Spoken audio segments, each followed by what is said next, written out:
bueno, así todos muéranse de envidia porque me encuentro con Kristen Stewart. Hey, how are you? Good, good. So tell me about the revolution of this character. I think that we stay very true to who you would think Snow White is. You know, she's in the classic, you know, one that we're familiar with, which is the Disney one. She's almost perfect. It would be unacceptable for an audience nowadays to watch Snow White sweep up the floor and sing to her birdies. I think that nowadays, you know, we're just, you know, women push themselves harder now.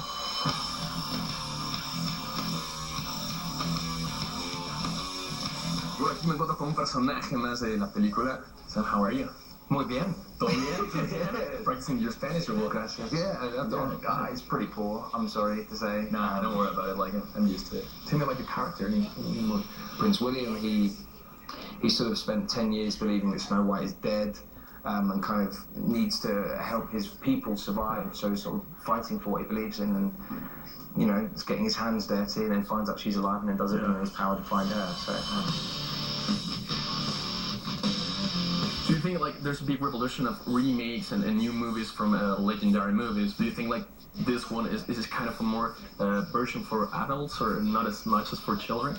It depends on how brave you are, I think. Yeah, brave. Yeah, I think for little kids, it might be kind of scary.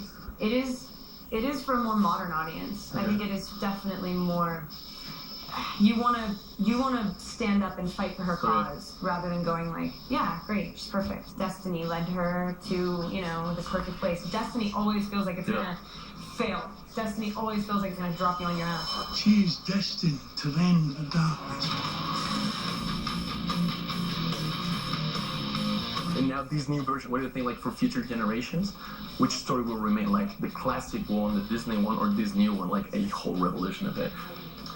I don't know. I think the classic one has stuck around because of how important it is. I think, you know, it sounds super cheesy, but, you know, at the base of the story, it's about caring about each other and having that goodness and having that light affect people, and hopefully we stay that. At the same time, a lot of the imagery, you know, that we're all familiar with, like the giving of an apple, the kissing, it's there, but, you know, slightly altered for the modern audience. You know, I think just because no one wants to see the same film again. You know, I think we all want to be surprised.